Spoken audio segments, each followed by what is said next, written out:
Welcome back to Golden Traveller. ഇന്ന് നമ്മൾ നിൽക്കുന്നത് ഇപ്പോൾ ആട്യംപാറ വാട്ടർഫാൾസിലാണ്. അപ്പോൾ ഞാൻ ഒരു ബ്ലോഗ് ചെയ്യാനുള്ള രീതിയിലൊന്നും വീഡിയോ എടുക്കല്ല, ജസ്റ്റ് ആട്യംപാറ വന്നപ്പോൾ ഒരു വീഡിയോ എടുക്കാമെന്ന് വെച്ചതാണ്. വേറെ ബ്ലോഗിനായിട്ട് ഇറങ്ങിയൊന്നുമല്ല. അടുത്ത വീക്കിൽ നമ്മളെ പുതിയ ബ്ലോഗ് കാര്യങ്ങളൊക്കെ റീസ്റ്റാർട്ട് ചെയ്യുന്നതാണ്, കാശ്മീരിൽ നിന്നുള്ള വീഡിയോസ്. അപ്പോൾ അതിന് മുന്നോടിയായിട്ട് വെറുതെ ഇങ്ങനെ ഒന്ന് പുറത്തിറങ്ങിയപ്പം വീഡിയോസ് ഒന്ന് എടുക്കാമെന്ന് വെച്ചാണ്ട് ഇവിടെ കണ്ടപ്പോൾ ഒന്ന് എടുത്തതെന്നുള്ളൂ, അല്ലാതെ ബ്ലോഗായിട്ട് കാര്യങ്ങളൊന്നും ചെയ്യല്ല. വിദേശികൾക്കും സ്വദേശികൾക്കായിട്ട് ഇവിടെ ഒരു അറിയിപ്പ് ബോർഡുണ്ട്. നാളെ ഇതുവരെയായിട്ട് 22 പേര് ഇവിടെ മരണപ്പെട്ടിട്ടുണ്ട്. അപ്പോൾ ശ്രദ്ധിക്കണം ഇതിലോട്ട് ഇറങ്ങുമ്പോൾ. ഇതാ നല്ല തെളിഞ്ഞ അടിപൊളി വെള്ളം കേട്ടോ. ഇതിപ്പോൾ ഞാൻ ഏറ്റവും മുകൾ ഭാഗത്താണ് നിൽക്കുന്നത്. ഇനി അങ്ങോട്ട് മുകളിലോട്ട് പോയിട്ട് കാര്യമൊന്നുമില്ല, വെള്ളമൊന്നുമില്ല, ഫുൾ പാറക്കെട്ടുകളാണ്. അപ്പോൾ ഇവിടെ നല്ലൊരു അടിപൊളി വെള്ളച്ചാട്ടം തന്നെ ഇവിടെ കാണാം, നല്ല സ്റ്റൈലിഷ് ആയിട്ടുള്ള. അപ്പം ഇവിടെ നിന്നാണ് ഞാൻ വീഡിയോ സ്റ്റാർട്ട് ചെയ്യുന്നത്. ഇവിടെ ഒരുപാട് കുട്ടികളൊക്കെ കളിക്കുന്നുണ്ട് വെള്ളത്തിൽ. ഇന്ന് ഫാമിലി ആയിട്ടാണ് ഇങ്ങോട്ട് വന്നിട്ടുള്ളത്. അത് 2 പേര് സിസ്റ്റേഴ്സാണ്, ഇത് വൈഫാണ്. അപ്പോൾ ഇന്ന് ഇവിടെ നിന്നിപ്പം പെട്ടെന്നുള്ള, ഞാൻ നേരത്തെ പറഞ്ഞ പോലെ പെട്ടെന്ന് ഒരു വീഡിയോ എടുക്കാൻ തോന്നിയാണ്. അങ്ങനെ ഈ ഒരു വീഡിയോ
ബാരിക്കേഡ് കെട്ടിയത് കൊണ്ട് ഇങ്ങോട്ട് പ്രവേശിക്കാൻ കഴിയാത്തതുകൊണ്ടാണ് ഞാൻ ഇതിലൂടെ ഈ ഗാർഡനിലൂടെ വന്നത്. ഇവിടെ കണ്ടില്ല ചുറ്റും വലിയ മരങ്ങൾ.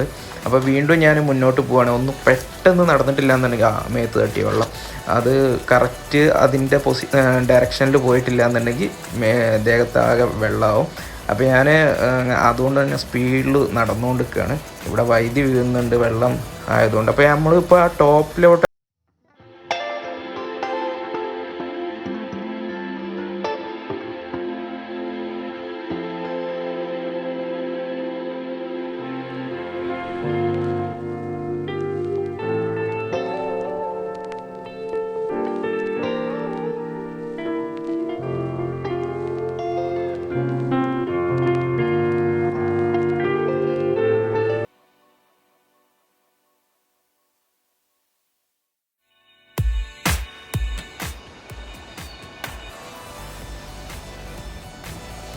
അപ്പോൾ നമ്മളിതിൻ്റെ മുകളിലെത്തി. ഈ മുകളിൽ എത്തി നല്ല അടിപൊളിയായിട്ട് ഇവിടെ നിന്ന് നോക്കുമ്പോൾ മുകളിൽ നിന്ന് ആ കാണുന്ന മല കണ്ടോ, ആ മലയിൽ നിന്നാണ് ഇങ്ങോട്ടുള്ള വെള്ളം ഒഴുകി വരുന്നത്. മലയിൽ നിന്നാണ് ഒഴുകി വരുന്നത്. ഇപ്പോൾ വേനൽക്കാലമായില്ല, ഫെബ്രുവരി ആയി. അപ്പം ഇപ്പോൾ വെള്ളമൊക്കെ താഴ്ന്നു തുടങ്ങി. ആകാശമൊക്കെ ചുവന്ന് നിൽക്കുകയാണ് കേട്ടോ. നല്ല ഭംഗിയുണ്ട്, കാരണം സൂര്യൻ അസ്തമിക്കാനായി തുടങ്ങി. അപ്പം എന്താ പറയുക, ഞാൻ അവിടെ നിന്ന് ഇറങ്ങി. ഇത് എൻ്റെ പൊണ്ടാട്ടി വൈഫാണ്. അപ്പോൾ അവൾ മുന്നേ നടക്കുകയാണ്. അവൾക്ക് ക്യാമറ ഫേസ് ചെയ്യുന്നത് ഭയങ്കര മടിയായതുകൊണ്ട് അവളെ പിന്നിൽ ഞാൻ നടക്കുന്നു, അവൾ മുന്നിലേ നടന്നു പോകുന്നു. അപ്പോൾ ഇങ്ങോട്ട് നോക്കൂട്ടോ, നോക്കാനാണ് സാധ്യത. നോക്കി. അപ്പോൾ ഇവിടെ എഴുതി വെച്ചിട്ടുണ്ട് ഇങ്ങനെയുള്ള സ്വഭാവമുള്ളവർ പ്രത്യേകം വായിച്ചു നോക്കാനുള്ള ബോർഡ്. അങ്ങനെ ഞങ്ങൾ പുറത്തെത്തിയപ്പോൾ അവിടെ നല്ലൊരു സ്റ്റാച്ചു കാണുന്നു. ആ സ്റ്റാച്ചു മറ്റൊന്നുമല്ല, നല്ല അടിപൊളി മങ്കിയല്ല, ചിമ്പാൻസി. അപ്പോൾ ഈ ചിമ്പാൻസിൻ്റെ താഴെ എന്നെ ചിമ്പാൻസി പറയുന്ന കാര്യമാണ് കേട്ടോ, എന്നെ തുടരരുത്. ഒരു ചെറിയ സമയം കൊണ്ട് ഞാനേ ഇവിടെ കുറച്ച് ഭാഗങ്ങളെല്ലാം ഷൂട്ട് ചെയ്ത് നിങ്ങളെ കാണിച്ചത്. ഞാൻ നേരത്തെ പറഞ്ഞ പോലെ ഒരു ബ്ലോഗിനായിട്ട് ഞാൻ വന്നതല്ല. പിന്നെ എൻ്റെ സബ്സ്ക്രൈബേഴ്സും അതുപോലെ യൂട്യൂബ് എന്നെ മറക്കണ്ടെന്ന് വെച്ചിട്ട് ഞാൻ ഇന്ന് വീഡിയോ ഇട്ടതാണ്. അടുത്ത വീക്കിലാണ് നമ്മളെ പുതിയ സീരീസ് ആരംഭിക്കുന്നത്. ഇതുവരെ കുറച്ച് തിരക്കും അതുപോലെ ഒരു ചെറിയൊരു കല്യാണം കഴിച്ചു. അതിൻ്റെ തിരക്കൊക്കെ ആയതുകൊണ്ടായിരുന്നു ഇങ്ങനെ യൂട്യൂബിൽ സജീവമാഞ്ഞത്. ഇനി അങ്ങോട്ട് മാക്സിമം ട്രൈ ചെയ്യാം. ഉള്ള സമയത്തിനനുസരിച്ച് വീഡിയോസും കാര്യങ്ങളൊക്കെ ആയിട്ട് ഞാൻ വീണ്ടും ഈ ഗോൾഡൻ ട്രാവലർ നിങ്ങളെ ഓർമ്മപ്പെടുത്താൻ ഓരോരുത്തരുടെയും മനസ്സിലും വീണ്ടും വരുന്നതാണ്. അപ്പം അടുത്ത വീഡിയോക്ക് വേണ്ടി നിങ്ങളെല്ലാവരും കാത്തിരിക്കുക. Good bye.